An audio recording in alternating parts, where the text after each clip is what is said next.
welcome back to our channel Navy Academy. I am Jyoti and your chemistry educator. हमने last class में हमारा thermodynamics chapter complete किया था, साथ में उसके जेईई मेंस के पीवाईक्यू और नीट पीवाईक्यू हमने सोल्व कर लिए थे। आज हम स्टार्ट करने वाले हैं एक नया चैप्टर जिसका नाम होगा केमिकल इक्विलिब्रियम। इक्विलिब्रियम है जो चैप्टर हमारा टू पार्ट्स में है। एक तो हमारा होगा केमिकल इक्विलिब्रियम, एक होगा हमारा आयोनिक इक्विलिब्रियम। पहले हम केमिकल इक्विलिब्रियम को डिस्कस करेंगे जिसकी हमारी मेनली 2 क्लास होंगी, देन हम आयोनिक इक्विलिब्रियम के बारे में डिस्कस करेंगे। तो स्टार्ट करते हैं। सबसे पहले आज हम केमिकल इक्विलिब्रियम में इक्विलिब्रियम क्या है डेफिनेशन देखेंगे। देखो ये इक्विलिब्रियम क्या है। इक्विलिब्रियम वो स्टेज होगी जहां पे देखो it represents the state of a process in which the properties, कौन सी प्रॉपर्टी, जैसे कि टेम्परेचर, प्रेशर एंड कंसंट्रेशन, ये वाली जो प्रॉपर्टी है सिस्टम की, ये टाइम के साथ इनमें कोई चेंज नहीं होगा। Do not show any change with the passage of time. जो हमारी स्टेट की प्रॉपर्टी है टेम्परेचर, प्रेशर एंड कंसंट्रेशन, वो कोई भी चेंज शो नहीं करेंगे टाइम के साथ। तो वो होगी हमारी कंडीशन इक्विलिब्रियम की। अब इक्विलिब्रियम होंगे मेनली हमारे 2 टाइप्स के होंगे। एक होगा हमारा फिजिकल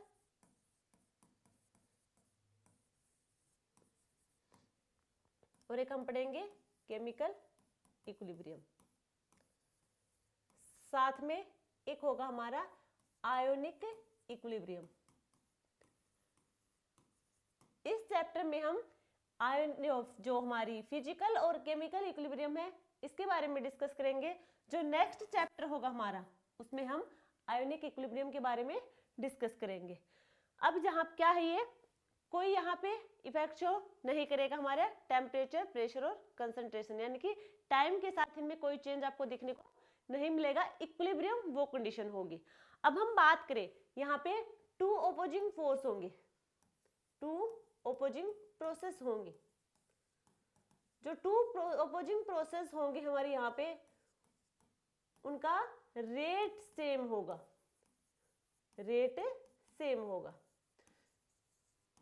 जो 2 ऑपोजिंग प्रोसेस होंगी उनका रेट सिमिलर होगा, ठीक है। तो ये हमारा इक्विलिब्रियम। बात करते हैं हम अब फिजिकल इक्विलिब्रियम की डेफिनेशन। देखो if the opposing process involve only physical change, जिसमें केवल फिजिकल चेंज जो हो, यानी कि वो ऑपोजिंग प्रोसेस, यानी कि हमने बताया 2 ऑपोजिंग प्रोसेस होंगी उनका रेट इक्वल होगा इक्विलिब्रियम कंडीशन पे। अब हम बात करें हैं कि जो हमारी ऑपोजिंग प्रोसेस होगी उसमें सिर्फ और सिर्फ फिजिकल चेंज इन्वॉल्व हो, उसे हम कहेंगे फिजिकल इक्विलिब्रियम। और जहां सिर्फ केमिकल चेंजेस इन्वॉल्व होंगे, ऑपोजिंग प्रोसेस में केमिकल चेंजेस इन्वॉल्व होंगे, वो होगी हमारी केमिकल इक्विलिब्रियम, ठीक है। अब हम बात करेंगे इक्विलिब्रिया इन फिजिकल प्रोसेस। अब देखो यदि हम बात करें फिजिकल इक्विलिब्रियम में हमने कहा जो हमारे पास 2 ऑपोजिंग प्रोसेस होंगे उनमें केवल फिजिकल चेंज इन्वॉल्व हो। फिजिकल चेंज जहां पे इन्वॉल्व होंगे वो होगा हमारा फिजिकल इक्विलिब्रियम। अब वो फिजिकल चेंज यानी कि फेज में चेंज आए, जैसे कि देखो जैसे कि सॉलिड फेज है, सॉलिड फेज से लिक्विड फेज में, लिक्विड से वेपर, सॉलिड से वेपर, या फिर हम बात करें सॉलिड से सॉल्यूशन, या फिर गैस से सॉल्यूशन। अब जो हमने लिखे हैं यहाँ पे जो स्टेप दिखाए हैं आपको, सॉलिड से लिक्विड यानी कि फेज का चेंज हुआ है, सॉलिड फेज था, देन हमारा कन्वर्जन हुआ किसमें, लिक्विड फेज में, लिक्विड फेज से वेपर फेज में, सॉलिड फेज से वेपर फेज में, सॉलिड फेज से सॉल्यूशन में और गैस फेज से सॉल्यूशन में। तो यहाँ पे सिर्फ और सिर्फ फेज ट्रांसफॉर्मेशन हुआ है, उसे हम कहेंगे फिजिकल इक्विलिब्रियम। यानी कि यहाँ पे कोई केमिकल चेंज नहीं होगा, सिर्फ और सिर्फ फिजिकल चेंज होगा। और फिजिकल चेंज यानी कि फेज का ट्रांसफॉर्मेशन, फेज का चेंज, सॉलिड से लिक्विड, लिक्विड से वेपर, सॉलिड से वेपर। तो ये यहाँ पे हमारा फेज चेंज।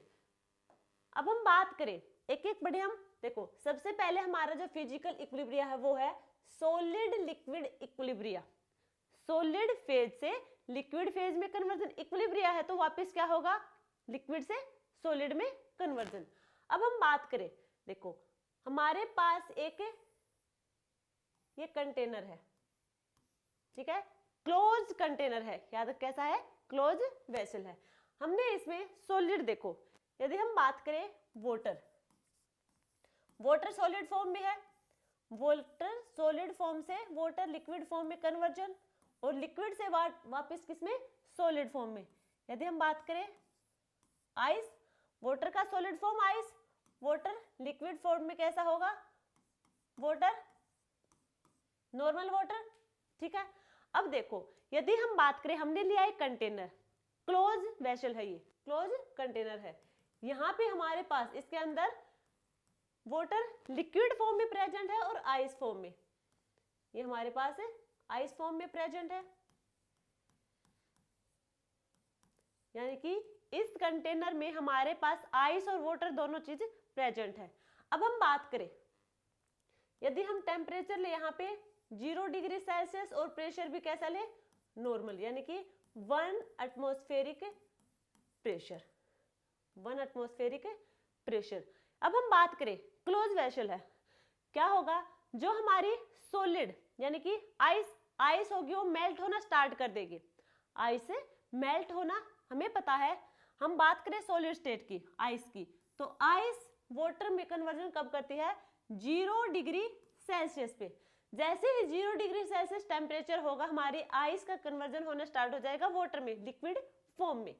इस कंडीशन को हम कहते हैं मेल्टिंग पॉइंट। मेल्टिंग पॉइंट यानी कि हमारी आइस होगी वो 0 डिग्री सेल्सियस टेम्परेचर पे मेल्ट होना स्टार्ट कर देगी और वो लिक्विड फॉर्म में होना, यानी कि लिक्विड फॉर्म में बदल जाएगी। तो इस स्टेज को या फिर हम इस स्टेज को कहेंगे मेल्टिंग पॉइंट, या फिर इसे हम कहेंगे melting of ice.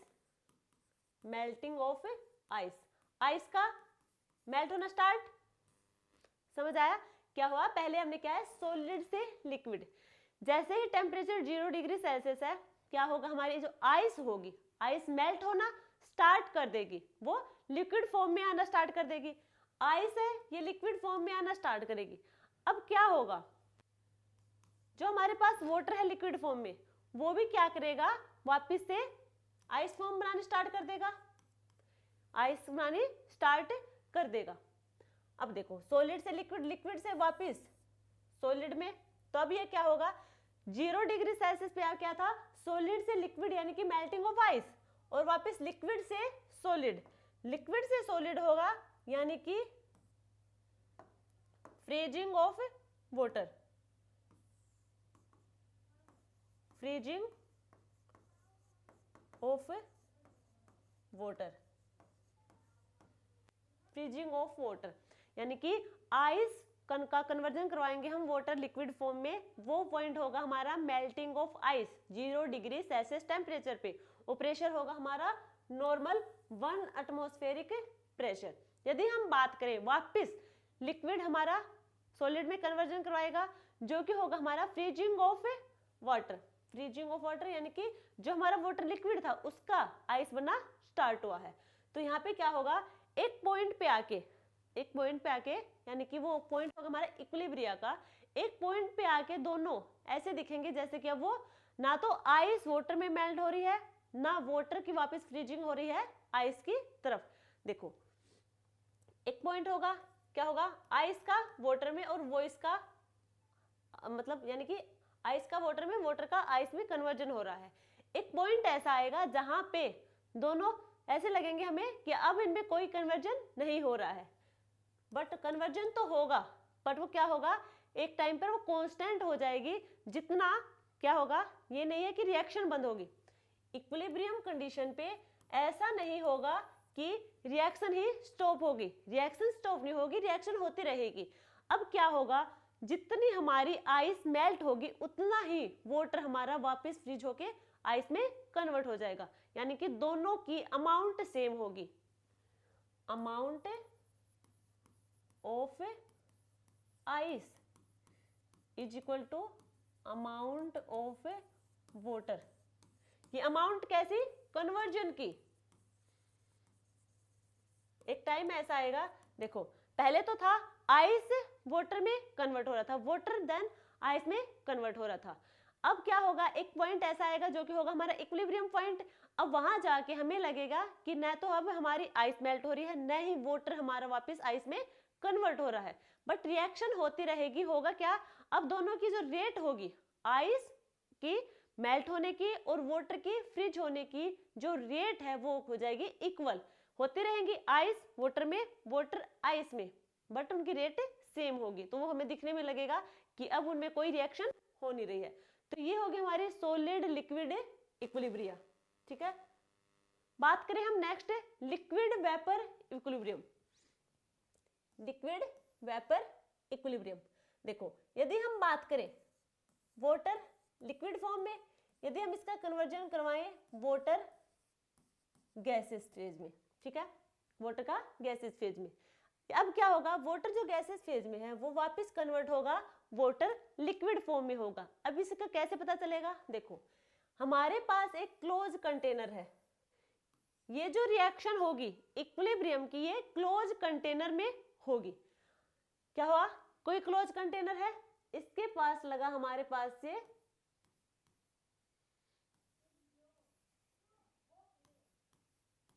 Vacuum.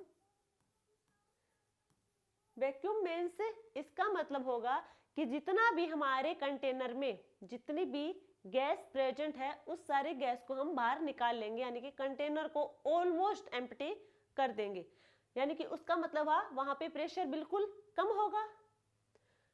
Vacuum means जितनी भी कंटेनर में गैस है उसको हम बाहर निकालेंगे, ऑलमोस्ट बाहर निकाल लेंगे, यानी कि वहां पे प्रेशर होगा बिल्कुल कम, लो प्रेशर होगा। अब यहाँ पे होगा लो प्रेशर,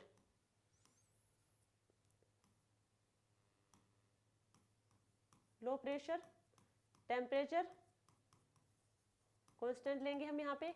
अब देखो हमें देखना है, यहाँ पे हमें देखना है, यहाँ पे एक लेंगे हम मैनोमीटर। हमें देखना है कि लिक्विड का गैसेस में और गैसेस का लिक्विड में कन्वर्जन। ये हमारे पास है मैनोमीटर। मैनोमीटर होता है, मैनोमीटर होगा हमारा प्रेशर को देखने वाला इंस्ट्रूमेंट, प्रेशर मेजरिंग इंस्ट्रूमेंट।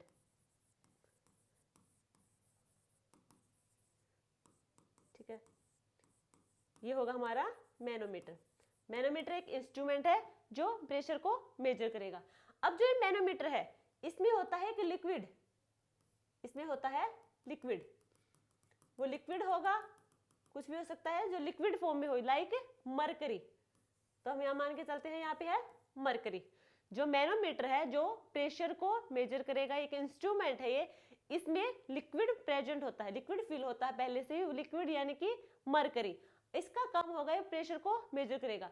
अब हम बात करें, यहां से हम डालेंगे, अब ये तो है एम्प्टी वेसल, ठीक है, एम्प्टी वेसल।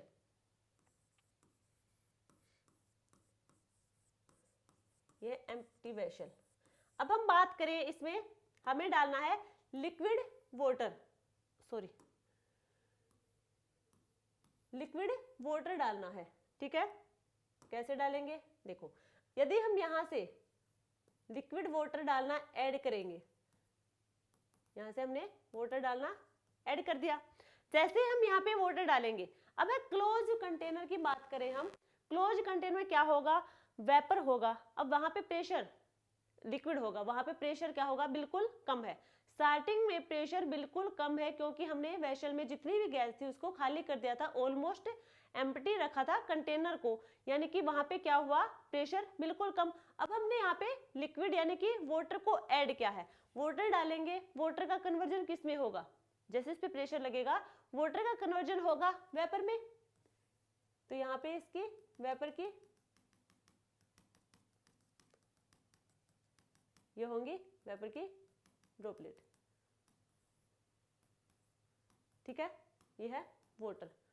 अब वाटर का कन्वर्जन होगा वेपर्स में, बट एक टाइम के बाद, अब देखो जैसे ही वाटर का कन्वर्जन होने लगा वेपर्स में, वैसे ही यहाँ पे क्या होगा, प्रेशर लगना स्टार्ट हो जाएगा। उसकी वजह से जो ये लेवल है हमारा लिक्विड का मैनोमीटर में, लेफ्ट साइड तो हमारा डिक्रीज होना स्टार्ट कर देगा। मैनोमीटर में जो लिक्विड का, देखो यहाँ था पहले लिक्विड, अब यहाँ पे यानी कि लिक्विड हमारा डिक्रीज करना स्टार्ट कर देगा लेफ्ट साइड, और राइट साइड इंक्रीज होना स्टार्ट कर देगा ऐसे, इधर लिक्विड यहाँ से और इधर यहाँ तक। लेफ्ट साइड में लिक्विड डिक्रीज, राइट साइड में लिक्विड हमारा इंक्रीज कर जाएगा जैसे ही वाटर का कन्वर्जन होना स्टार्ट होगा वेपर में। यानी कि जो हमारा एक्सटर्नल प्रेशर होगा या फिर सराउंडिंग का जो प्रेशर होगा वो डिक्रीज होगा अंदर वाले प्रेशर के कंपैरिजन में, ठीक है। अब क्या होगा, एक टाइम के बाद ऐसा होगा, देखो पहले क्या करेगा, ये जैसे ही वाटर लिक्विड फॉर्म में है, वेपर्स में कन्वर्जन होगा, जैसे ही वेपर में कन्वर्जन होना स्टार्ट कर देगा, ये हमारा देखो डिक्रीज होना स्टार्ट कर देगा, इधर डिक्रीज होना स्टार्ट करेगा, इधर इंक्रीज होना स्टार्ट करेगा। एक टाइम ऐसा आएगा, एक पॉइंट ऐसा आएगा जहां पे ये कांस्टेंट हो जाएगा, जहां पर ये कांस्टेंट हो जाएगा और एक जगह आगे रुक जाएगा, ठीक है, रुक गया। अब देखो ये जो कंडीशन होगी वो होगी हमारे इक्विलिब्रियम की। अब क्या होगा, जो हमारे वेपर फेज थी, जो हमारा वाटर था वेपर फेज में था, उसका कन्वर्जन होना स्टार्ट हो जाएगा लिक्विड फॉर्म में, क्योंकि ये जो हमारे पास वेसल है, जो वेसल है ये होगा हमारा क्लोज वेसल। क्लोज वेसल यानी कि वाटर है, लिक्विड फॉर्म में कन्वर्जन हुआ, लिक्विड था सॉरी, वेपर फेज में कन्वर्जन होना स्टार्ट हुआ। अब जो ड्रॉपलेट थी वाटर की, जो गैसेस फेज में उसकी ड्रॉपलेट थी, इसी कंटेनर में तो है, ठीक है, वापस क्या करेंगी, वापस इसी लिक्विड में कन्वर्ट हो जाएंगी, क्या होंगे, वो बाहर नहीं जा पाएंगे क्लोज वेसल की वजह से, और ये एक टाइम के बाद हो जाएगा कांस्टेंट। यानी कि कांस्टेंट होने के बाद जो हमारी वेपर फेज है वाटर की, वो लिक्विड फेज में कन्वर्जन होना स्टार्ट हो जाएगी। तो यही होगा हमारा वाटर लिक्विड से वाटर वेपर में, वाटर वेपर से वापस से वो वाटर लिक्विड में कन्वर्जन हो जाएगा। तो ये होगा लिक्विड वेपर इक्विलिब्रियम, ठीक है, लिक्विड वेपर इक्विलिब्रियम। यदि हम बात करें रेट की, रेट सेम होगी, देखो लिक्विड से गैसेस स्टेट में कन्वर्जन यानी कि वेपोराइजेशन, इस प्रोसेस को कहेंगे हम वेपोराइजेशन। और हम बात करें गैसेस की वापस से लिक्विड में, इसे हम कहेंगे कंडेंसेशन, कंडेंसेशन। अब हम बात करें rate of vaporisation of liquid, vaporisation of liquid is equal to rate of condensation of vapour. यानी कि जितना हमारा वाटर, जितना हमारा लिक्विड वाटर होगा वो वेपोराइज करेगा, यानी कि गैसेस फेज में कन्वर्ट होगा, उतना ही वापस से वाटर हमारा जो गैसेस फेज में है वो कन्वर्ट होके आएगा लिक्विड फॉर्म में। यानी कि वो जो स्टेज हो गया, फिर वो कंडीशन होगी, वो होगी हमारी इक्विलिब्रियम कंडीशन। तो समझ आया होगा आपको ये, ठीक है, लिक्विड वेपर इक्विलिब्रिया। नेक्स्ट हम बात करेंगे, नेक्स्ट होगा हमारा सॉलिड वेपर इक्विलिब्रिया। देखो अभी तक हमने जो डिस्कस किया है वो हम फिजिकल इक्विलिब्रिया के बारे में डिस्कस करे हैं। फिजिकल इक्विलिब्रिया यानी कि फेज ट्रांसफॉर्मेशन, यानी कि फेज का चेंज। हमने सबसे पहले देखा सॉलिड, सॉलिड का लिक्विड में ट्रांसफॉर्मेशन, लिक्विड का वापस से सॉलिड में। नेक्स्ट हमने बात की थी लिक्विड की वेपर में। अब हम डिस्कस करेंगे जो हमारा नेक्स्ट होगा वो होगा सॉलिड का वेपर फेज में। सॉलिड होगा हमारा वेपर फेज में कन्वर्ट होगा, वेपर फेज वापस सॉलिड में कन्वर्ट होगा। ये सब कंडीशन तभी होंगे जब वेसल हमारा क्लोज वेसल होगा। यदि हमने उसे ओपन रखा तो जो हमारी रिएक्शन करवाएंगे तो उसमें कोई ना कोई गैस क्या कर जाएगी, एस्केप आउट कर जाएगी, तो उसकी मास हमारी क्या हो जाएगी, कम हो जाएगी, या फिर कहें रेट डिक्रीज हो जाएगा। देखो हम बात करेंगे सॉलिड और वेपर इक्विलिब्रिया। देखो इसके एग्जांपल की बात करें, आयोडीन सॉलिड में, कन्वर्जन हुआ इसका आयोडीन गैस स्टेट में। ठीक है, जो हमारा आयोडीन है सॉलिड स्टेट में है वो होगा हमारा कलरलेस, आयोडीन सॉलिड स्टेट में होगा हमारा कलरलेस और आयोडीन गैस स्टेट में होगा वोयलेट कलर का। यदि हम बात करें हमारे पास कोई वेसल है, क्लोज वेसल, सेम, यदि हमारे पास क्लोज वेसल है उसके अंदर हमारे पास है आयोडीन सॉलिड में, जैसे कि ये हमारे पास क्लोज वेसल है, ये हमारे पास कोई चाइना डिश है, ठीक है, उसके ऊपर हमने रखा आयोडीन सॉलिड फॉर्म में, क्लोज वेसल है ये। यदि हम बात करें अब यहाँ पे क्लोज वेसल है, क्या होगा, जो हमारा आयोडीन होगा सॉलिड फॉर्म में है ये आयोडीन, आयोडीन हमारा सॉलिड फॉर्म में होगा यानी कि ये है कलरलेस। जैसे ही आयोडीन का वेपर फेज में या फिर हम कहें गैसेस फेज में इसका कन्वर्जन होना स्टार्ट करेगा तो यहाँ पे हमें कंटेनर में हमें दिखेगा वोयलेट कलर, यानी कि वोयलेट कलर पूरे कंटेनर में दिखना स्टार्ट हो जाएगा, यानी कि उसे हमें पता चलेगा ना कि ये वेपर फेज में कन्वर्ट हो रहा है, क्योंकि वेपर फेज में ही आयोडीन का कलर होगा वोयलेट कलर का, अदरवाइज सॉलिड स्टेट में ये होगा हमारा कलरलेस। तो ये हमारा अभी कैसा है, कलरलेस। जैसे ही ये सॉलिड यानी कि कन्वर्जन होना स्टार्ट करेगा आयोडीन गैस में, आयोडीन गैस में कन्वर्ट होना स्टार्ट करेगा, यानी कि यहाँ पे जो कलर दिखेगा हमें कंटेनर में वो होगा वोयलेट कलर का, जिससे हम समझ जाएंगे कि ये गैसेस फेज में कन्वर्ट हो रहा है। वापस क्या होगा, फिर एक पॉइंट ऐसा आएगा, अब ऐसा तो है नहीं कि क्लोज कंटेनर है तो उसमें सारा का सारा वेपर फेज में कन्वर्ट हो गया, अब वो वापस नहीं आएगा क्योंकि वो क्लोज कंटेनर है, तो जो आयोडीन की जो वेपर्स होंगी वो उसी कंटेनर की वॉल्स पे चिपकी होंगी, अब वो वापस से किस में आएंगे, सॉलिड फॉर्म में आना स्टार्ट कर देंगे, आयोडीन सॉलिड फॉर्म में बनने स्टार्ट हो जाएंगे। ठीक,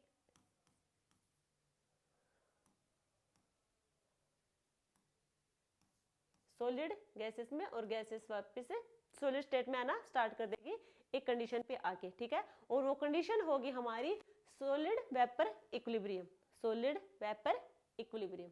ठीक है, ये था हमारा इसका एग्जांपल। और बात करें हम तो जैसे कि कैल्शियम कार्बोनेट,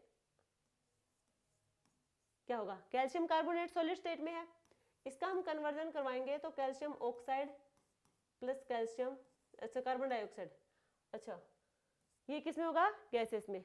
यदि हम बात करें सबके घरों में होगी नेफ्थलीन बॉल यानी कि कपूर की गोली, अब सबको पता है हम किस फॉर्म में रखते हैं, जब हम उसे लेके आते हैं कैसे होते हैं, वो सॉलिड फॉर्म में होती है नेफ्थलीन बॉल जो कपड़ों के अंदर हम रखते हैं। अब हमें पता है हमने कभी उसे लिक्विड फॉर्म में नहीं होता देखा, वो क्या हो रही है धीरे धीरे अपने आप ही क्या कर रही है, वेपर फेज में कन्वर्ट हो रही है, सॉलिड से डायरेक्ट किस में जाएंगी, वेपर फेज में, लिक्विड फेज में नहीं जाएंगी, सॉलिड से डायरेक्ट वेपर फेज में जाएंगे। अब हमें बताओ, देखो यदि नेफ्थलीन बॉल को क्लोज कंटेनर में रखते हैं तो वो सॉलिड से वेपर, वेपर से सॉलिड यानी कि वैसे ही इक्विलिब्रिया कंडीशन पे रहती, बट उन्हें हम ओपन में रख देते हैं तो वो धीरे धीरे गायब होने स्टार्ट हो जाएंगे और एक टाइम पे वो गायब हो जाएंगे, यानी कि सॉलिड से वेपर फेज में उनका कन्वर्जन हो जाता है। ठीक है, ये सॉलिड वेपर इक्विलिब्रियम है। नेक्स्ट होगा हमारा सॉलिड सॉल्यूशन इक्विलिब्रियम। इसमें क्या है, हमारे पास कोई सॉलिड है, कोई भी सॉलिड चीज है उसको हमें सॉल्यूशन में कन्वर्ट करना है, एक उसमें भी क्या है, इक्विलिब्रियम कंडीशन। और देखो अब हम बात करें किसी भी लिक्विड की, हमने कोई फिक्स अमाउंट में लिक्विड ले लिया, जैसे कि ये कंटेनर हमारे पास, ठीक है, ये कंटेनर है, बात है भाई क्लोज कंटेनर की। अब ये हमारे पास एक कंटेनर है, यहाँ पे हमारे पास ये है लिक्विड फॉर्म में वाटर, ये होगा वाटर लिक्विड फॉर्म में, और इसकी अमाउंट होगी फिक्स्ड अमाउंट। ठीक है, वाटर जो लिक्विड होगा उसकी अमाउंट होगी फिक्स, इसमें हम ऐड करेंगे जैसे कि शुगर, या फिर हम बात करें सॉल्ट की, सॉल्ट या शुगर आप कुछ भी ले सकते हैं। हमने शुगर ऐड किया, ज्यादा से ज्यादा जितना हो सकता है, जितनी पॉसिबिलिटी है उतना हम उसमें डालते चले जाएंगे। जैसे शुगर डाली डिजोल्व हो गया, फर्दर शुगर डाली फिर से डिजोल्व हो गया, फिर से शुगर डालेंगे तो एक टाइम ऐसा आएगा कि क्या होगा, शुगर डिजोल्व होने बंद हो जाएगी, हमें ऐसा लगेगा कि शुगर अब डिजोल्व नहीं होगी, वो यहाँ पे ये हमारा वाटर था, ये हमारी शुगर आएगी। अब वो क्या करेगी, धीरे धीरे बॉटम में सेटल डाउन कर जाएगी और हमें क्या लगेगा, हमें लगेगा कि अब शुगर और डिजोल्व नहीं हो रही, जितनी होनी थी वो हो चुकी, अब वो और डिजोल्व नहीं होगी। बट ऐसा नहीं है, इक्विलिब्रियम यानी कि रिएक्शन तो होती रहेगी, इक्विलिब्रियम कंडीशन में रिएक्शन तो चलती रहेगी। ऐसा होगा जो इनका रेट होगा, रेट ऑफ शुगर, यानी कि शुगर क्या हो रहा है, डिजोल्व हो रहा है, रेट ऑफ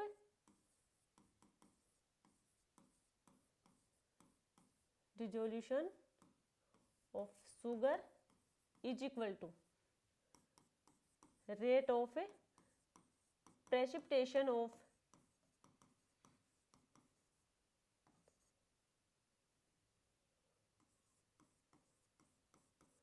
देखो अब क्या होगा, या फिर हम कहें सॉल्यूशन, प्रेसिपिटेशन ऑफ सॉल्यूशन। जो हम शुगर डालते जा रहे हैं हमें लगेगा जैसे कि अब वो शुगर और डिजोल्व नहीं होगी, बट होगा क्या, इक्विलिब्रियम कंडीशन आ जाएगी, ऐसा दिखेगा। बट जो हमारी शुगर होगी वो डिजोल्व होती रहेगी, जितनी शुगर डिजोल्व होती रहेगी उतना ही हमारा क्या होगा, प्रेसिपिटेशन बनना स्टार्ट हो जाएगा। या फिर हम कहें ये प्रेसिपिटेशन वापस से लिक्विड फॉर्म में, और जो हमारी जो शुगर होगी वो डिजोल्व होती रहेगी, सॉल्यूशन का प्रेसिपिटेशन बनना स्टार्ट रहेगा। दोनों का रेट इक्वल होगा, दोनों का रेट या फिर हम कहें दोनों की अमाउंट इक्वल होगी, बट रिएक्शन होती रहेगी, शुगर डिजोल्व होती रहेगी और जितना डिजोल्व होगी उतने ही प्रेसिपिटेशन बनाती रहेगी, जितना डिजोल्व होगी उतना ही प्रेसिपिटेशन बनाती रहेगी। ठीक है, ये होगी हमारी सॉलिड सॉल्यूशन इक्विलिब्रियम। समझ में आया?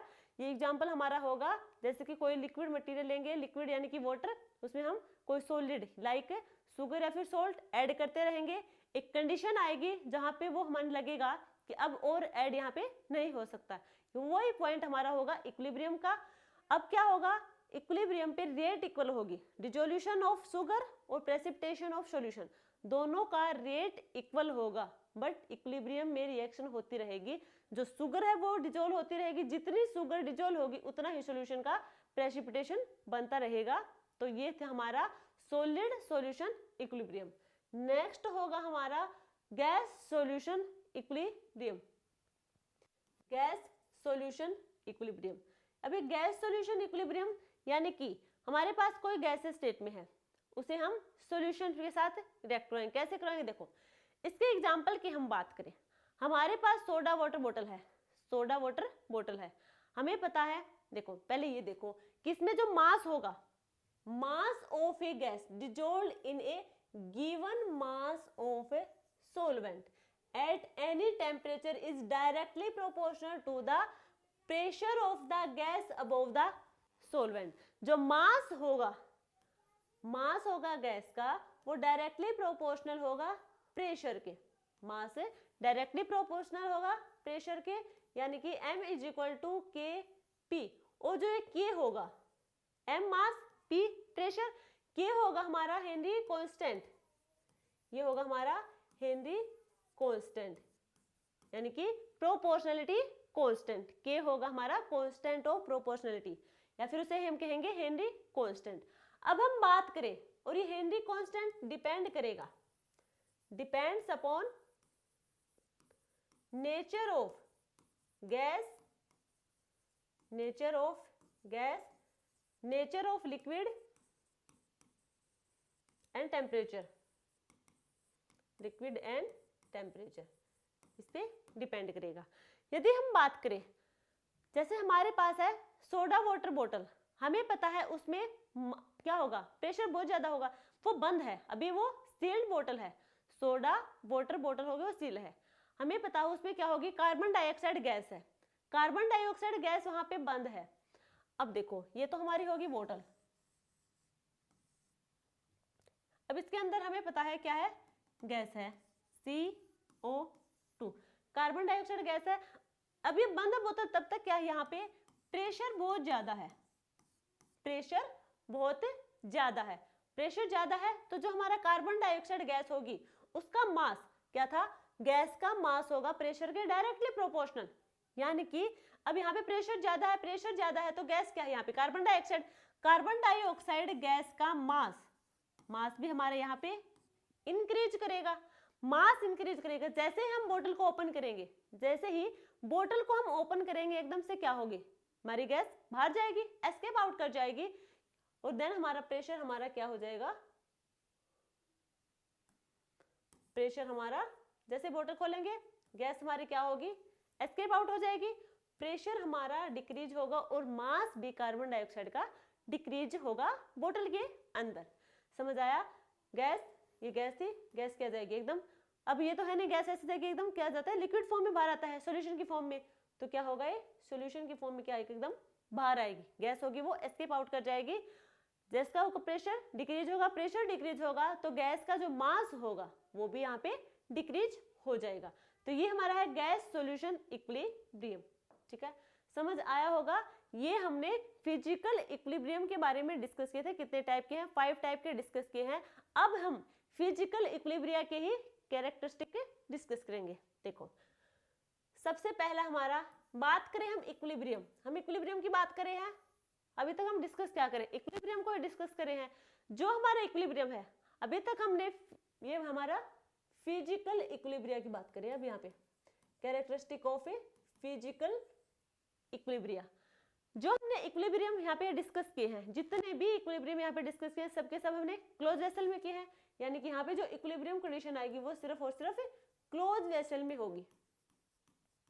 ठीक है, यदि हम बात करें इक्विलिब्रियम, इक्विलिब्रियम हमारी डायनेमिक नेचर की थी, डायनेमिक इन नेचर, यानी कि हमें ऐसा दिख रहा था कि इक्विलिब्रियम कंडीशन पे अब ये रिएक्शन आगे नहीं हो रही, बट जैसे कि हम एग्जांपल ले फिर से सॉलिड और लिक्विड का, यानी कि आइस और वाटर लिक्विड का, इक्विलिब्रियम कंडीशन पे हमें लगेगा कि अब आइस मेल्ट नहीं हो रही और जो वाटर हमारा है लिक्विड फॉर्म में वो हमारा फ्रीज नहीं हो रहा वापस आइस में। बट ऐसा नहीं है, जितना हमारा आइस मेल्ट होगी वाटर में, उतने ही वाटर हमारा फ्रीज होगा वापस से आइस में। तो ये कंडीशन चलती रहती है, यानी कि उनका रेट इक्वल होगा, बट जो इक्विलिब्रियम कंडीशन होगी वो डायनेमिक होगी, यानी कि रिएक्शन होती रहेगी। ठीक है, तो इक्विलिब्रियम हमारा डायनेमिक इन नेचर का होगा। टेम्परेचर, यानी कि टेम्परेचर यहाँ पे क्या था, ऑलमोस्ट हर जगह पे कांस्टेंट, जितनी भी रिएक्शन हमने करवाई है वो है एट ए कांस्टेंट टेम्परेचर पे। मेनली यहाँ पे जो टेम्परेचर लिया है वो हमने कांस्टेंट टेम्परेचर लिया है, वहीं पे सारी रिएक्शन हुई है। या फिर हम कहें जो हमारे डिफरेंट कैरेक्टरिस्टिक हैं, लाइक प्रेशर, टेम्परेचर, वॉल्यूम, सबको हमने क्या लिया है, एक कांस्टेंट अमाउंट में लिया है। ठीक है, तो ये हमारे हैं फिजिकल इक्विलिब्रिया के कैरेक्टरिस्टिक। अब हम बात करेंगे हमारे केमिकल इक्विलिब्रिया, इक्विलिब्रिया इन केमिकल प्रोसेस। केमिकल प्रोसेस में वो होंगे जहां पे हमारे ओपोजिंग प्रोसेस थे, वहां सिर्फ और सिर्फ केमिकल चेंज इन्वॉल्व हो, उसके अलावा कोई चेंज इन्वॉल्व ना हो, वो होंगे हमारे केमिकल प्रोसेस। अब यहाँ पे देखो, जो हमारी फर्स्ट है रिएक्शन वो होगी रिवर्सिबल रिएक्शन। रिवर्सिबल रिएक्शन क्या होगी, देखो रिवर्सिबल रिएक्शन वो होगी, देखो जैसे हम कोई रिएक्शन करवाते हैं, जैसे कि A प्लस बी हमारे रिएक्टेंट हो, उनसे हमने फॉरवर्ड डायरेक्शन में रिएक्शन करवाई, जिससे हमें प्रोडक्ट मिला C और D।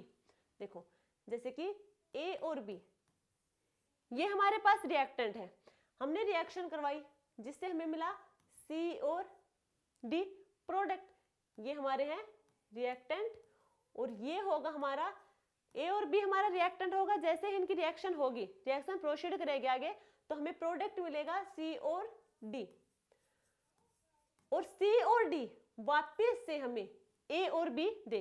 अब क्या होगा, देखो ये जो थी रिएक्टेंट से प्रोडक्ट, यानी कि A प्लस बी से C प्लस डी की फॉर्मेशन थी, वो थी हमारी फॉरवर्ड रिएक्शन। यदि हम बात करें C प्लस डी प्रोडक्ट से वापस A प्लस बी रिएक्टेंट की फॉर्मेशन हमें मिले, तो वो होगी हमारी बैकवर्ड रिएक्शन, वो होगी बैकवर्ड रिएक्शन। तो यही हमारी क्या होगी, रिवर्सिबल रिएक्शन। फॉरवर्ड रिएक्शन और बैकवर्ड रिएक्शन दोनों होंगी, यानी कि A प्लस बी रिएक्टेंट से C प्लस डी प्रोडक्ट मिलेगा, then C plus D product से A प्लस बी हमें रिएक्टेंट की फॉर्मेशन मिलेगी। यहाँ पे इस अमाउंट में कोई भी चेंज नहीं होगा, सेम अमाउंट होगी, जितना प्रोडक्ट की फॉर्मेशन हुई थी रिएक्टेंट से, सिमिलर हमारे प्रोडक्ट से वापस उतना ही रिएक्टेंट हमें मिलेगा।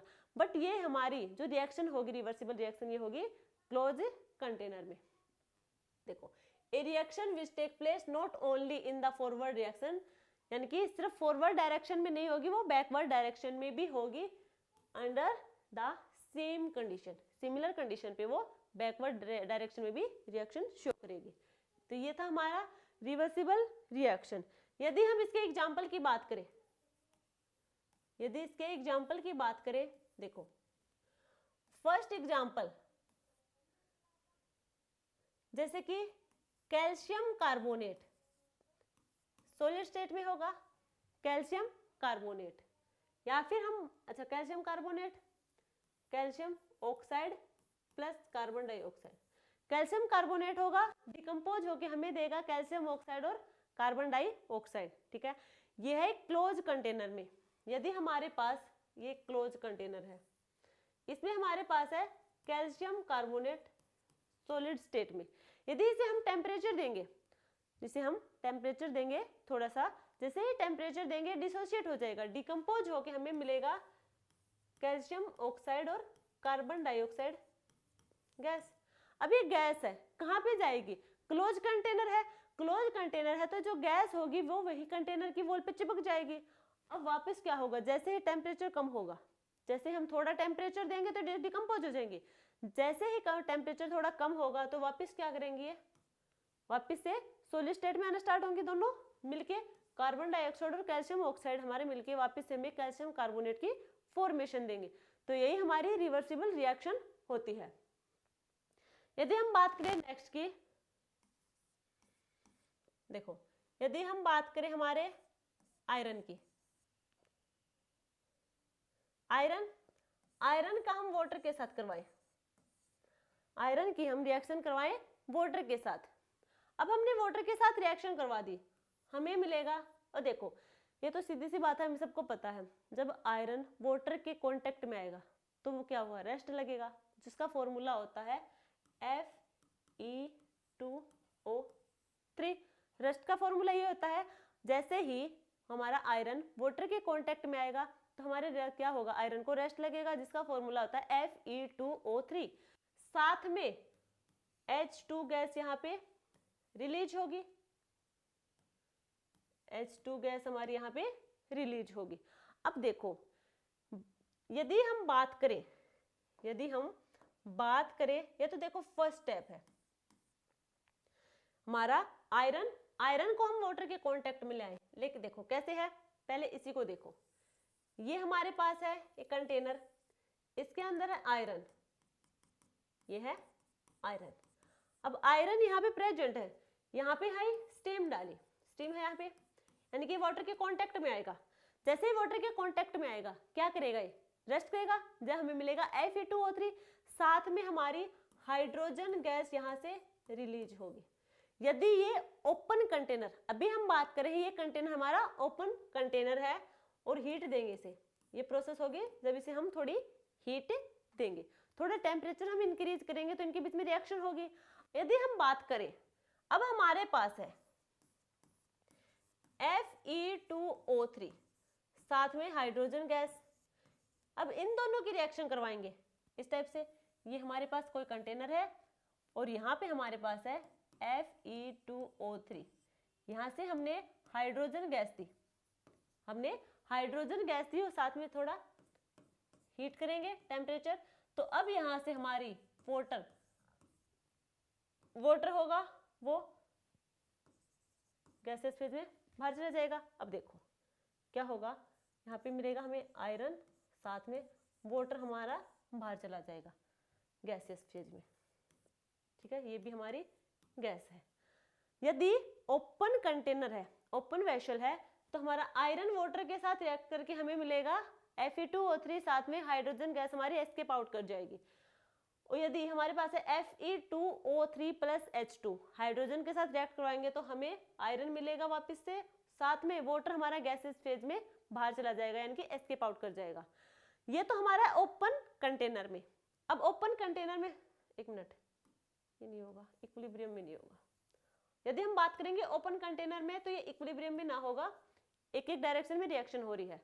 यदि हम बात करें इसी रिएक्शन को हम क्लोज कंटेनर में रख दे, इसी को हम क्लोज कंटेनर में रख दे, जैसे ही इसे हम क्लोज कंटेनर में रखेंगे तो होगा हमारा आयरन प्लस वाटर होगा, हमें मिलेगा Fe2O3 प्लस H2, वापिस आके हमें मिल जाएगा Fe प्लस H2। ठीक है, जो हमारे क्लोज वेसल हो गया वहां पे हमें रिवर्सिबल रिएक्शन मिलेगी, बट ओपन कंटेनर में हमें रिवर्सिबल रिएक्शन नहीं मिलेगी। क्यों नहीं मिलेगी वो देखो, यहाँ पे जो आयरन वाटर के साथ रिएक्ट हुआ हमें मिला Fe2O3, ठीक है मिल गया। अब यहाँ पे क्या हाइड्रोजन हमारे गैसेस फॉर्म में है, गैसेस फॉर्म में होगी वो क्या करेंगे, रुके थोड़ी गई वहां पे गैस क्या हो जाएगी हमारे सराउंडिंग में एस्केप आउट कर जाएगी। अब ये हमारी एस्केप आउट कर गई, ओपन कंटेनर में हमारे पास बचा क्या ये। अब यहाँ पे हाइड्रोजन है नहीं तो वापस रिएक्शन कैसे करेगी, रिएक्शन करने के लिए हमारे पास क्या होने चाहिए, वो हमारे पास होने तो चाहिए सेम अमाउंट में। अब ये एस्केप आउट कर गए तो वापस ये रिएक्शन पॉसिबल नहीं है। सिमिलर हमारा ये है Fe2O3 हमारा हाइड्रोजन के साथ रिएक्ट करवाया, हमें आयरन तो मिल गया, आयरन मिल गया हमें, बट वाटर हमारे गैसेस फॉर्म में एस्केप आउट कर दिया, ये वापस रिएक्शन नहीं होगी क्योंकि हमारे पास वाटर नहीं है। जो हमारे वाटर गैसेस फॉर्म में है वो हमारे पास है ही नहीं, वो सराउंडिंग में एस्केप आउट कर गया, तो हमारे पास सिर्फ आयरन है, उस सिर्फ आयरन से वापस ये रिएक्शन पॉसिबल नहीं है और इधर ये रिएक्शन पॉसिबल नहीं है। यदि हम क्लोज वेसल ले, क्लोज वेसल लेंगे तो यहाँ पे जो हाइड्रोजन यानी कि आयरन वाटर के साथ रिएक्ट करेगा तो हाइड्रोजन गैस उसी कंटेनर की वॉल से चिपकी होगी वेपर फॉर्म में, तो क्या होगी वापस से जब रिएक्शन होगी तो वो वापस वहीं में हमें मिल जाएगी, वो सराउंडिंग में नहीं गई, वो बाहर नहीं गई है। मास यानी कि हाइड्रोजन का जो मास होगा वो यहीं पे होगा, मास का कोई एक्सचेंज नहीं होगा। अब यहाँ पे मास का ही एक्सचेंज हो जाएगा तो वापस से रिएक्शन होगी नहीं। तो ये थी हमारी रिवर्सिबल रिएक्शन, आई होप आपको समझ आई होगी। नेक्स्ट हमारी होगी इरिवर्सिबल रिएक्शन। इरिवर्सिबल रिएक्शन में क्या होगा, एक ही डायरेक्शन में रिएक्शन होगी, यहाँ पे फॉरवर्ड डायरेक्शन में, ठीक है। If a reaction can not take place in the reverse direction, that is the product form do not react to give back the reactants under the same condition. जैसे कि A plus B ये हमारे पास है reactant, जब इनकी reaction proceed की, इन दोनों के बीच में रिएक्शन करवाई तो रिएक्शन प्रोसीड होगी, हमें मिलेगा C प्लस डी प्रोडक्ट। ये हमें C प्लस डी प्रोडक्ट की फॉर्मेशन हमें मिली। अब यहाँ पे C प्लस डी प्रोडक्ट से वापस रिएक्टेंट हमें नहीं मिलेगा, तो ये हमारी होगी इरिवर्सिबल रिएक्शन, जिसमें बैकवर्ड डायरेक्शन में रिएक्शन ना होगी, सिर्फ और सिर्फ फॉरवर्ड डायरेक्शन में रिएक्शन होगी। Concept of chemical equilibrium, concept of a chemical equilibrium जो अभी हमने डिस्कस किया था।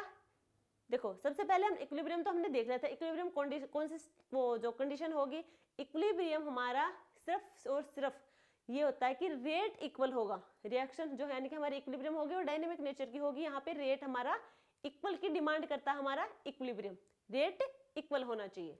यदि हम बात करें केमिकल इक्विलिब्रियम की, हमारे पास रिएक्शन है A प्लस बी, उससे रिएक्शन होगी C प्लस डी और इससे वापस होगी A प्लस बी, ये होगा हमारे पास रिएक्टेंट और ये होगा हमारे पास प्रोडक्ट।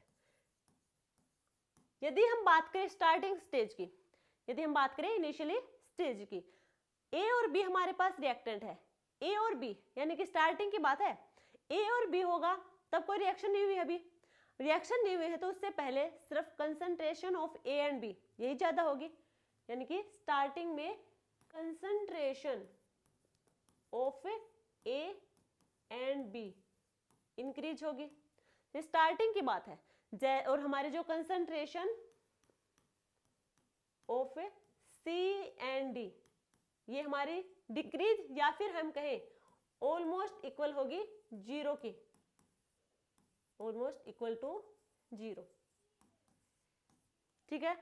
स्टार्टिंग में A और B की कंसंट्रेशन ज्यादा होगी C और D के कंपैरिजन में, C और D की कंसंट्रेशन जीरो होगी क्योंकि स्टार्टिंग में अभी तक कोई रिएक्शन प्रोसीड हुई नहीं है। जैसे ही यहाँ पे रिएक्शन प्रोसीड होनी स्टार्ट होगी, जैसे ही रिएक्शन प्रोसीड होगी, अब यहाँ पे क्या होगा, A और B से C और D की फॉर्मेशन होनी स्टार्ट हो जाएगी। अब यहाँ पे concentration of A and B decrease होना स्टार्ट कर देगी and concentration of C and D increase होने स्टार्ट होगी। यानी कि स्टार्टिंग में तो ए और बी की कंसंट्रेशन ज्यादा थी, जैसे ही रिएक्शन प्रोसीड करेंगे हम ए और बी से सी और डी में ही जाना स्टार्ट होगा, तो ए और बी का जो कंसंट्रेशन होगा वो कम होगा एज कंपेयर टू सी और डी। सी और डी से कंसंट्रेशन कम होगी ए और बी की। इतना समझ आया? अब देखो, यदि हम बात करें, अब हम बात करें रेट ऑफ, पहले क्या होगी, फॉरवर्ड डायरेक्शन में ए और बी सी और डी बनाएंगे तो फॉरवर्ड डायरेक्शन में होगी rate of a forward direction, rate of forward direction. इसकी कंसंट्रेशन की बात करें, concentration of a rate of forward direction में डिक्रीज होना स्टार्ट कर देगा रिएक्शन के बाद concentration of a rate of a backward direction या फिर बैकवर्ड रिएक्शन। क्या होगा, रेट हमारा जो फॉरवर्ड रिएक्शन का होगा उसका कंसंट्रेशन डिक्रीज होना स्टार्ट कर देगा और हमारा जो प्रोडक्ट की कंसंट्रेशन होगी या फिर प्रोडक्ट के रेट की कंसंट्रेशन होगी वो इंक्रीज होनी स्टार्ट कर देगी। और एक टाइम ऐसा आएगा, एक टाइम ऐसा आएगा जब दोनों हमारी क्या हो जाएगी, कांस्टेंट हो जाएगी, दोनों की कंसंट्रेशन या फिर दोनों का रेट हमारा कांस्टेंट हो जाएगा, देन हमारी दोनों की रेट इक्वल होगी। और वो जो स्टेज आएगी हमारी वो होगी इक्विलिब्रियम पे, एट इक्विलिब्रियम पे rate of forward reaction is equal to rate of backward reaction. Forward reaction is equal to rate of backward reaction. समझ आया इतना? अब हम बात करें इनके एग्जाम्पल की, यदि हम इनके एग्जाम्पल की बात करें तो देखो, सबसे पहले हम लेंगे, हम एग्जाम्पल की बात करें हैं, एग्जाम्पल होगा हमारा N2O4। N2O4, यदि हम N2O4 लेते हैं, ये होता हमारा कलरलेस, कलरलेस होगा। N2O4 का कन्वर्जन होगा NO2। अब देखो इसका जो कलर होगा वो होगा reddish brown, reddish brown colour होगा। अब रेडिश ब्राउन इसका कलर होगा, वापस इसकी रिएक्शन होगी इधर, कैसे होगी वो देखो। N2O4, यदि N2O4, अब यहाँ पे हमारे पास क्या है, ये रिएक्टेंट है। यदि हम बात करें N2O4, ये हमारा है 0 डिग्री सेल्सियस पे, N2O4 हमारा है 0 डिग्री सेल्सियस पे और वो होगा कलरलेस। जैसे ही टेम्परेचर को हमने इंक्रीज किया 25 डिग्री सेल्सियस किया, जैसे ही 25 डिग्री सेल्सियस के हमने टेम्परेचर को, देन हमारा कन्वर्ट हो जाएगा NO2 में और हमें कलर शो होगा reddish brown colour, reddish brown colour show होगा। वापिस से इसे ठंडा करेंगे, वापिस से इसे ठंडा करेंगे तो हमें मिल जाएगा N2O4 जो कि कलरलेस होगा। यानी कि 0 डिग्री सेल्सियस पे मिलेगा हमें, हमारे पास है जो हमारी N2O4 गैस है वो है 0 डिग्री सेल्सियस पे, वो होगी कलरलेस। जैसे हमने टेम्परेचर को इंक्रीज किया, यानी कि अभी तो हमने इसे रखा था आइस में, जैसे ही इसे हम हॉट वाटर में रखेंगे हमें कलर दिखना शो करेगा, और जो कलर दिखना शो करेगा इससे हमें पता चलेगा जो N2O4 है गैस उसका कन्वर्जन हो चुका है NO2 गैस में। अब वापस से हम आइस में रखेंगे, NO2 को वापस से हम आइस में रखेंगे, यानी कि कलर डिसअपियर होना स्टार्ट हो जाएगा। जैसे ही कलर डिसअपियर होगा हमें समझ आ जाएगा कि यहाँ पे NO2 का कन्वर्जन हो चुका है N2O4 में, N2O4 में। ठीक है, तो ये हमारा था केमिकल इक्विलिब्रिया का कॉन्सेप्ट। यदि आप एक और एग्जांपल करना चाहे खुद से करके देख सकते हैं एक बार। H2 + I2 2HI, ये भी हमारा सिमिलर होगा। यहाँ पे जो I2 होगी वो हमारी होगी वॉयलेट कलर की गैस। ठीक है, यहाँ पे एक बार खुद से देख लेना कैसे होगा। नेक्स्ट हम बात करें, नेक्स्ट होगा हमारा dynamic nature of chemical equilibrium. ये हमने देखा, इक्विलिब्रियम कंडीशन हमने देख ली। हमने बहुत सारे देख ली, देखो physical equilibria, chemical equilibria, physical equilibria different different type की देख ली, केमिकल इक्विलिब्रिया में भी हमने रिवर्सिबल और इरिवर्सिबल रिएक्शन के बारे में डिस्कस कर लिया। अब हम बात करें जो ये डायनेमिक नेचर के है क्या इक्विलिब्रियम, ये हमें कैसे पता चलेगा? ये हमें पता चला, देखो हमने अभी क्या किया, केमिकल इक्विलिब्रिया चेक किया जिसमें हमारा एक था N2O4 गैस से कन्वर्जन देखा था NO2 गैस में, ये हमने डिस्कस किया था, ये हो गया था हमारा। यदि हम बात करें H2I2 हमें मिलेगा 2HI, ये भी हो गया था। ये क्या थी? Equilibrium condition. अब हमें कैसे पता चलेगी इक्विलिब्रियम कंडीशन? हमें देखो दिखने में हमें कैसा दिखता है इक्विलिब्रियम कंडीशन पे, अब रिएक्शन और नहीं होगी, अब रिएक्शन और होगी नहीं, बट वो रिएक्शन चलती रहती है, वो रिएक्शन चलती रहती है। अभी हमने बताया था जैसे कि हमने सॉलिड यानी कि शुगर है, शुगर को लिक्विड वाटर में, जो हमारा फिक्स्ड अमाउंट थी वाटर की, उसमें हम डिजोल्व कर रहे थे। फिजिकल इक्विलिब्रिया की बात करें हैं, जो हमारी शुगर थी, शुगर को हम डिजोल्व कर रहे थे, फिक्स्ड अमाउंट ऑफ वाटर था उसमें, अब हम डिजोल्व कर रहे थे। एक पॉइंट ऐसा आया था यानी कि वो इक्विलिब्रियम वाला पॉइंट, जहां पे हमें लग रहा था कि शुगर और डिजोल्व नहीं होगी हमारे वाटर पे, बट क्या हो रहा है, शुगर डिजोल्व हो रही है, उतना ही क्या हो रहा है, सोल्यूशन हमारा क्या बना रहा है, प्रेसिपिटेशन की फॉर्मेशन दे रहा है। तो ये हो रहा है जितनी अमाउंट हमारी शुगर की डिजोल्व होगी उतनी ही अमाउंट सोल्यूशन की वापस किसमें, प्रेसिपिटेशन में कन्वर्जन हो रहा था। तो रिएक्शन तो ये हो रही है बट दोनों का रेट सेम हो जाएगा, जो हमारा डिजोल्व है उसका भी और प्रेसिपिटेशन का। तो ऐसा ही सभी रिएक्शन में है, रिएक्शन स्टॉप नहीं होंगे, रिएक्शन चलते रहेंगे, बट दोनों साइड का जो रेट होगा, प्रोडक्ट और रिएक्टेंट साइड का जो रेट होगा वो हमारा इक्वल हो जाएगा। देखो अब इन्होंने जो एक्सपेरिमेंटली प्रूव किया वो क्या था, हमारे यहाँ पे N2 यानी कि नाइट्रोजन गैस रिएक्शन करवाई, जैसे कि देखो उन्होंने क्या देखा, सबसे पहले नाइट्रोजन गैस की रिएक्शन करवाई हाइड्रोजन गैस के साथ, उन्हें मिला अमोनिया। ये सब क्लोज वेसल में करवाई है अमोनिया गैस की फॉर्मेशन, और अमोनिया से वापस N2 और हाइड्रोजन की फॉर्मेशन मिली। उन्होंने पहले ये करवाया, साइंटिस्ट ने पहले क्या करवाया, जब एक्सपेरिमेंट करके देखा क्या हमारी जो रिएक्शन है इक्विलिब्रियम कंडीशन पे वो डायनेमिक नेचर की है या फिर स्टैटिक हो जाती है। तो उन्होंने सबसे पहले, ये तो हो चुकी है, फिर उन्होंने एक्सपेरिमेंटली किया, तब ये लिया था हमारा नाइट्रोजन और हाइड्रोजन। नाइट्रोजन गैस की रिएक्शन करवाई हमने हाइड्रोजन के साथ, हमें मिला अमोनिया गैस, क्लोज कंटेनर में वापस क्या हो जाएगा, अमोनिया गैस वापस से डिकम्पोज हो जाएगी नाइट्रोजन एंड हाइड्रोजन गैस में।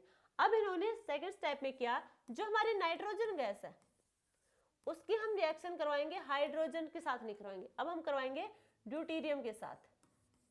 जैसे ड्यूटेरियम के साथ रिएक्शन करवाई हमें मिलेगा ND3, और वापस इससे क्या मिलेगा, देखो नाइट्रोजन के साथ हमने ड्यूटेरियम की रिएक्शन करवाई, अब हमने हाइड्रोजन को नहीं लिया, हमें जो प्रोडक्ट मिलेगा वो मिलेगा ND3, और वापस इससे हमें डिकम्पोज होकर मिलेगा नाइट्रोजन और ड्यूटेरियम गैस। ये हुआ। नेक्स्ट स्टेप में इन्होंने एक में तो हमें मिला हमें अमोनिया NH3 गैस, एक बार मिला हमें ND3 गैस, ठीक है, ये मिल रही है। अब इन्होंने क्या किया, इन दोनों गैस के मिक्सचर को ही ले लिया, दोनों गैस के मिक्सचर को ले लिया। अब इनके मिक्सचर को लेगा तो देखो यहाँ पे नाइट्रोजन गैस तो है ही, साथ में हाइड्रोजन गैस भी है और ड्यूटेरियम गैस भी है, तो हमें इसमें क्या मिलेंगे, हमें डिफरेंट हाइड्रोजन मिलेंगे, हाइड्रोजन या फिर हम कहें ड्यूटेरियम। हाइड्रोजन है वो हमें, देखो इन दोनों, एक मिनट, यदि हम बात करें रिएक्टेंट साइड की बात करें, पहले जो हमारा नाइट्रोजन और हाइड्रोजन या फिर नाइट्रोजन और ड्यूटेरियम दोनों रिएक्शन को मिक्स कर दिया, अब हमें यहाँ से क्या मिलेगा, क्या पॉसिबिलिटी हमें मिल सकती है, NH3 अमोनिया मिल सकती है, हमें मिल सकती है NHD2, हमें मिल सकता है NH2D, या फिर हम कहें ND3, ये मिल सकता है, ठीक है। और ये सारे हमें मिले भी, इन्होंने एक्सपेरिमेंट किया, हमें सारे मिले। वापस क्या हुआ, जो क्लोज कंटेनर था उसमें वापस क्या हो गई, बैकवर्ड डायरेक्शन में जाएगा।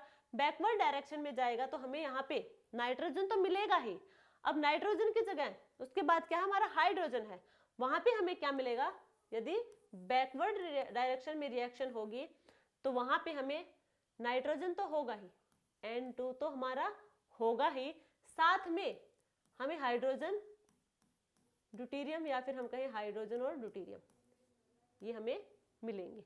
ठीक है, यानी कि रिएक्शन क्या है, इक्विलिब्रियम कंडीशन पे हमारी डायनेमिक नेचर की होगी, रिएक्शन रुकी नहीं है, रिएक्शन तो चलती रहती है। ठीक है, नेक्स्ट हम बात करें, नेक्स्ट होगा कैरेक्टरिस्टिक ऑफ केमिकल इक्विलिब्रियम। अभी हमने देखो पीछे हमने फिजिकल इक्विलिब्रिया कॉन्सेप्ट देखे थे, उसके बाद हमने उसके कैरेक्टरिस्टिक देखे थे। अब हम देखेंगे केमिकल इक्विलिब्रिया के कैरेक्टरिस्टिक। जो फर्स्ट होगा हमारा, फर्स्ट है वो है at equilibrium the concentration of each of the reactant and product become constant. दोनों की कंसंट्रेशन इक्वल होगी, रिएक्टेंट और प्रोडक्ट की। इक्विलिब्रियम कंडीशन पे concentration of reactant is equal to concentration of a product, और ये किस पे है, याद रखना इक्विलिब्रियम कंडीशन पे। At equilibrium the rate of forward reaction becomes equal to rate of backward reaction. Equilibrium condition पे rate of a forward reaction is equal to rate of a backward reaction. Forward reaction और backward reaction की rate equal होगी, ये हमने काफी बार discuss कर लिया कि रेट इक्वल होगी, बट इक्विलिब्रियम हमारा डायनेमिक नेचर का होगा। Chemical equilibrium can be attend from either direction, from the direction of reactants as well as from the direction of a product. Chemical equilibrium किसी भी side से हमें मिल सकता है, चाहे वो हम रिएक्टेंट साइड से जाए या फिर हम प्रोडक्ट वाली साइड से जाए, या फिर हम कहें बैकवर्ड डायरेक्शन से रिएक्शन करवाएं या हम करवाएं फॉरवर्ड डायरेक्शन से, इक्विलिब्रियम हमें मिलेगा। एक catalyst does not alter the state of equilibrium. Catalyst का इक्विलिब्रियम पे कोई भी इफेक्ट नहीं होगा, कैटालिस्ट का कोई इफेक्ट यहाँ पे इक्विलिब्रियम पे हमें देखने को नहीं मिलेगा। नेक्स्ट हम बात करें, जो नेक्स्ट टॉपिक है, अभी तो हम इक्विलिब्रियम के बारे में डिस्कस कर रहे थे, जो मेनली हमारे फिजिकल और केमिकल इक्विलिब्रिया था, उनके टाइप देखे हमने, साथ में उनके कैरेक्टरिस्टिक देखे। अब हम डिस्कस करेंगे हमारा नेक्स्ट टॉपिक, जो नेक्स्ट टॉपिक हमारा है लॉ ऑफ मास एक्शन, या हम कहेंगे LOMA, LOMA, law of mass action. इसमें होगा the rate at which a substance reacts is proportional to its active mass. Active mass, जो रेट होगी किसी भी सब्सटेंस की, जो रेट होगी वो डायरेक्टली प्रोपोर्शनल होगी एक्टिव मास के। और ये एक्टिव मास क्या है, एक्टिव मास होगा हमारा मोलर कंसंट्रेशन, मोलर कंसंट्रेशन। और मोलर कंसंट्रेशन को हमने मोल कॉन्सेप्ट वाले चैप्टर में डिस्कस किया था, तो वही यहाँ पे हमारा मोलर कंसंट्रेशन है। एक्टिव मास यानी कि रेट हमारा सब्सटेंस का डायरेक्टली प्रोपोर्शनल होगा एक्टिव मास के, एक्टिव मास होगा यहाँ पे हमारा मोलर कंसंट्रेशन। यदि हम बात करें एग्जांपल से देखें, जैसे कि हमारे पास रिएक्शन है ए से बी की फॉर्मेशन, ये हमारे पास होगा रिएक्टेंट और ये होगा हमारे पास प्रोडक्ट। हमने देखा कि लॉ ऑफ मास एक्शन के अकॉर्डिंग रेट ऑफ सब्सटेंस होगा डायरेक्टली प्रोपोर्शनल होगा एक्टिव मास के, तो यानी कि rate at which A reacts, जहां पे ए रिएक्ट कर रहा है वहां पे रेट क्या होगी, यानी कि वो डायरेक्टली प्रोपोर्शनल होगी कंसंट्रेशन ऑफ ए। हम बात कर रहे हैं यहाँ पे एक्टिव मास यानी कि मोलर कंसंट्रेशन, तो यहाँ पे होगा हमारे ए के इक्वल। या फिर हम बात करें ए से बी नहीं, कोई प्रोडक्ट की फॉर्मेशन हुई है, ठीक है, ये हुआ। यदि हम बात करें सेकंड रिएक्शन,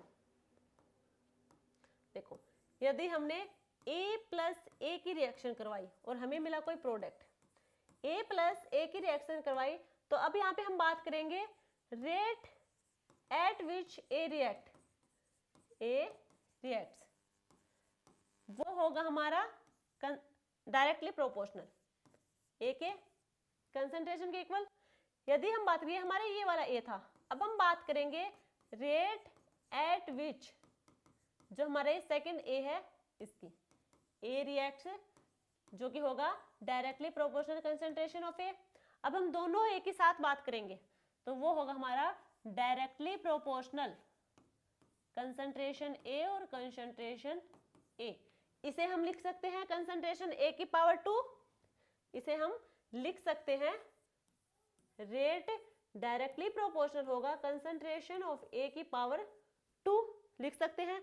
यदि हम इसे डायरेक्टली प्रोपोर्शनल को हटाएंगे, रेट इज इक्वल टू के ए की पावर 2, ये होगा हमारा constant of proportionality, constant of A proportionality. ठीक है, समझ आया? ये हमारा है लॉ ऑफ मास एक्शन। ये तो है सिंपल। यदि इनके साथ स्टोइकोमेट्रिक कोफिशिएंट दिया हो, यदि हम नेक्स्ट इक्वेशन की बात करें जैसे कि ए और ए प्लस बी और बी, कोई प्रोडक्ट मिलेगा हमें पी। अब यहां पे हम बात करें रेट एट विच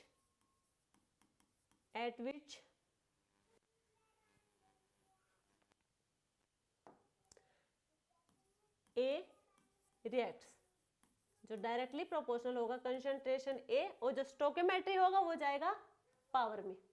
यदि हम बात करें rate at which B reacts, directly proportional होगा कंसंट्रेशन ऑफ बी और इसके पावर बी, यानी कि जो स्टोइकोमेट्रिक कोफिशिएंट होगा वो जाएगा पावर में। समझ आया? लॉ ऑफ मास एक्शन, जो हमारा रेट होगा सब्सटेंस का डायरेक्टली प्रोपोर्शनल होगा हमारे एक्टिव मास के, और जो एक्टिव मास होगा वो होता हमारा मोलर कंसंट्रेशन। ठीक है, अब हम बात करेंगे लॉ ऑफ केमिकल इक्विलिब्रियम। देखो, यदि हम बात करें ए प्लस बी, रिएक्शन हुई सी प्लस टी, रिएक्टेंट, और ये होगा हमारा प्रोडक्ट। ये जो स्मॉल में है, small A B C and D, ये होंगे हमारे स्टोइकोमेट्री कोफिशिएंट, स्टोइकोमेट्री कोफिशिएंट हमें पता है। अब हम बात करेंगे ए और बी। ए और बी हमारी क्या है? रिएक्टेंट, रिएक्शन हो रही हमारी फॉरवर्ड डायरेक्शन में। फॉरवर्ड डायरेक्शन में रिएक्शन होगी तो हमें प्रोडक्ट मिलेगा सी एंड डी। तो हम बात करेंगे rate of forward direction, rate of a forward direction. Rate of forward direction होगा डायरेक्टली प्रोपोर्शनल होगा कंसंट्रेशन ए और कंसंट्रेशन बी। ये हमारे हैं स्टोइकोमेट्री कोफिशिएंट जो पावर में आएंगे। अब हम बात करेंगे, ये तो हमने देखा ए बी से सी और डी प्रोडक्ट की फॉर्मेशन हुई। अब हम देखेंगे इक्विलिब्रियम है तो अब सी और डी से वापस ए और बी की फॉर्मेशन होगी। तो rate of backward direction, backward direction directly proportional होगा कंसंट्रेशन सी की power C, concentration of D की पावर डी, ये होगा। यदि हम बात करें एट इक्विलिब्रियम कंडीशन पे, इक्विलिब्रियम कंडीशन पे हमें पता है rate of forward direction is equal to rate of backward reaction. दोनों रिएक्शन क्या होंगी? इक्वल होंगी, यानी कि रेट इक्वल होगी। Rate of forward reaction is equal to rate of backward reaction, दोनों इक्वल होगी। तो रेट ऑफ फॉरवर्ड हमारी ये है, इनका हम प्रोपोर्शनलिटी कांस्टेंट हटाएंगे तो हमें मिलेगा के एफ, ये है फॉरवर्ड डायरेक्शन में। के एफ कंसंट्रेशन ऑफ ए की power A, concentration of B की पावर बी। ये हमारी बैकवर्ड डायरेक्शन में, तो ये प्रोपोर्शनलिटी कांस्टेंट हटाएंगे तो के बी सी की पावर सी और डी की पावर डी, ये होगा। अब हमें पता है इक्विलिब्रियम कंडीशन पे दोनों हमारी रेट इक्वल होंगी, दोनों रेट इक्वल होंगी तो हम लिखेंगे अब रेट ऑफ फॉरवर्ड रिएक्शन हमारी के एफ कंसंट्रेशन ऑफ ए की पावर ए और बी की power B is equal to K B concentration of C की पावर सी और कंसंट्रेशन ऑफ डी की पावर डी, ये होगा। अब इसे हम के बी को इधर लेके आएंगे तो के एफ अपॉन के बी, और ये हमारा कहाँ जाएगा? इसके नीचे जाएगा, क्योंकि ये मल्टीप्लाई में है तो डिवाइड में जाएगा। कंसंट्रेशन ऑफ सी की power C, concentration of D की power D, concentration of A की पावर ए और कंसंट्रेशन ऑफ बी की पावर बी, ये आए हमारे पास। अब देखो K F upon K B दोनों कांस्टेंट है, के एफ और के बी दोनों प्रोपोर्शनलिटी कांस्टेंट है। क्या हम इसे एक नई टर्म दे सकते हैं जो होगी हमारी के और के सी, के सी। ये जो के और सी दी है ये हमने किस में दी है, देखो K F upon K B, इसे हमने एक नई टर्म दी है, दोनों कांस्टेंट है, दोनों कांस्टेंट का एक नया कांस्टेंट जो होगा हमारा के सी, ये है कंसंट्रेशन के लिए, के सी होगा हमारा प्रोपोर्शनलिटी कांस्टेंट फॉर कंसंट्रेशन। अब देखो यहाँ पे ये हमारा है K C is equal to concentration C की पावर सी और डी की पावर डी, ए और बी। अब देखो यहाँ पे क्या होगा, कंसंट्रेशन प्रोडक्ट का अपॉन कंसंट्रेशन ऑफ रिएक्टेंट का, प्रोडक्ट अपॉन रिएक्टेंट का कंसंट्रेशन है, ये हमारी है कंसंट्रेशन टर्म में। यदि हमें कैलकुलेट करना हो, यदि हमें कैलकुलेट करना हो प्रेशर में, तो Kp जो कि हमारा हो जाएगा, ये हमारे किसे डिनोट करता है, देखो ये जो हमारा है सिंबल, ये कंसंट्रेशन को शो करेगा। अब हमें प्रेशर निकालना है, तो अब प्रेशर के लिए हमारा होगा P, तो अब होगा P C की पावर C P D upon P A power A P B power B। तो ये होगी हमारी प्रोपोर्शनलिटी कांस्टेंट या फिर हम कहें इक्विलिब्रियम कांस्टेंट। जो हमारा के सी और के पी होगा वो होगा हमारा इक्विलिब्रियम कांस्टेंट, क्योंकि ये कांस्टेंट हमें मिला है इक्विलिब्रियम कंडीशन पे। के सी ये हुआ हमारा कंसंट्रेशन टर्म में, के पी होगा हमारा प्रेशर की टर्म में। समझ आया आपको? ये हमने निकाल लिया हमारे इक्विलिब्रियम कांस्टेंट। यदि हम बात करें आगे, जो होगा हमारा रिलेशनशिप ऑफ के पी एंड के सी, देखो के पी और के सी अभी निकाले हमने। के सी हमारा था कंसंट्रेशन ऑफ सी की पावर सी एंड डी की power D upon concentration of A की पावर ए और बी की पावर बी। यदि हम बात करें प्रेशर की फॉर्म में, प्रेशर की फॉर्म में था पी सी की पावर सी पी डी की पावर डी, ए की पावर ए और बी की पावर बी। ये था हमारा के सी और के पी जो अभी हमने कैलकुलेट किए हैं लास्ट पेज पे। अब देखो हमें बताना इन दोनों के बीच का रिलेशन। यदि हम बात करें for ideal gas, for an ideal gas, ideal gas का फॉर्मूला हमें पता है PV is equal to nRT। यदि हम इस V को इधर लेके आए, यानी कि P is equal to N by V R T, P is equal to N by V R T. हमें पता है N बाई वी, इसे हम C कंसंट्रेशन की फॉर्म में लिख सकते हैं। अब देखो इसे हम लिखेंगे P is equal to CRT, P is equal to CRT। अब हमें बात करनी है PA, PB, PC और PD, ये तो हमने लिख दिया डायरेक्ट। अब हम बात करेंगे जो हमारा PA होगा वो होगा CART, PB होगा वो होगा हमारा CBRT, PC होगा वो होगा CCRT एंड PD होगा हमारा CDRT। अब इन सब वैल्यू को हम पुट कर देंगे यहाँ पे, इन सब वैल्यू को हम सेकंड इक्वेशन में पुट कर देंगे। फर्स्ट हमारी ये हो जाएगी, सेकंड हमारी ये हो जाएगी, तो यहाँ पे हम पुट कर देंगे इसे। इसे पुट करते हमें क्या मिलेगा, देखो ये हमारा क्या है K P is equal to P C की जगह हम लिखेंगे CCRT, साथ में क्या है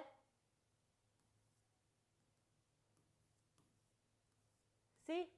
यदि हम बात करें नेक्स्ट हमारा है CDRT की पावर D upon CART power A, CBRT की पावर B।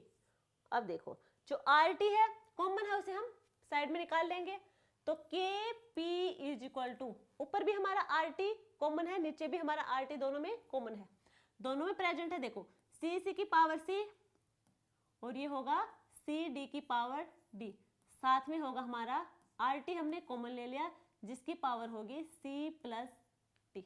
समझ आया इतना? नीचे देखो CA पावर A और CB पावर B, कॉमन हमारा है RTA plus B, RTA plus B।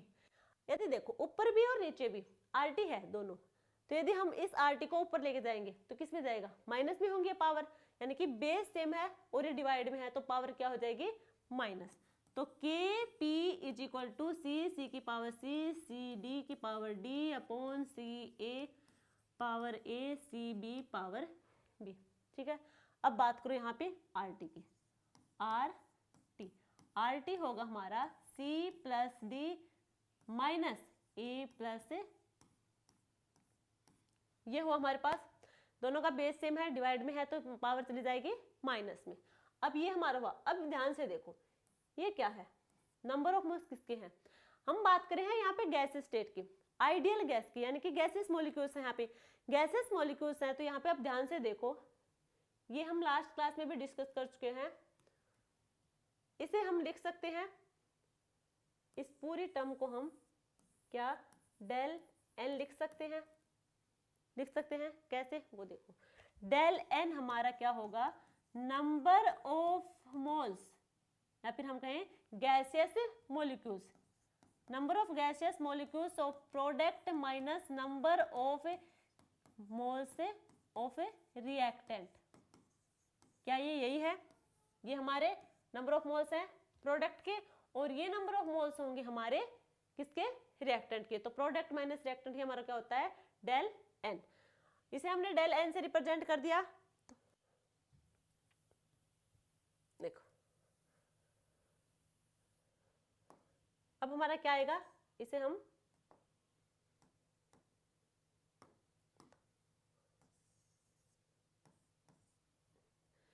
के P is equal to C D power D upon C A की पावर ए सी बी की पावर बी, और इसे हमने लिख दिया आर टी डेल एन।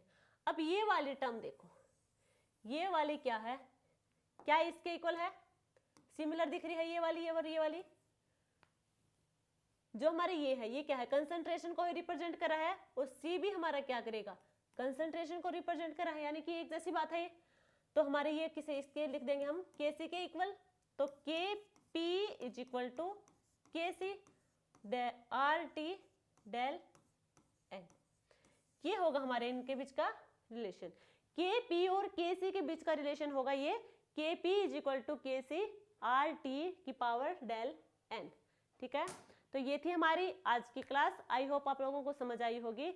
यदि आपको डाउट है फिर भी तो आप कमेंट सेक्शन में बता सकते हैं कि कौन सा टॉपिक आपको समझ नहीं आया, वो करवा दिया जाएगा।